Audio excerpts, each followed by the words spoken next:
So my '07 Silverado has a short. It blows the 60 amp fuse that runs the power driver's seat and the power windows on the passenger side. Doing some troubleshooting today, I found the problem. I took the switch off the seat. I took the window switches out. I disconnected this one as well, trying to find the problem. I knew I was still having a short.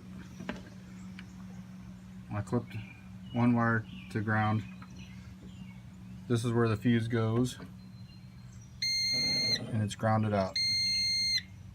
I had my daughter stand here and hold this on while I went around and moved wires and grabbed things on all the doors, trying to figure it out. So while she was holding that, I was wiggling wires everywhere, and I happened to grab the parking brake release, and it stopped. And I let it go and it'll start again.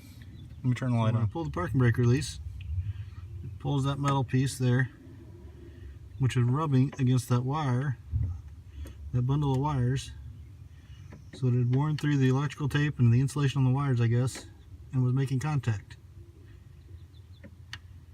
How frustrating. I'm lucky I found that. Hope this helps somebody out.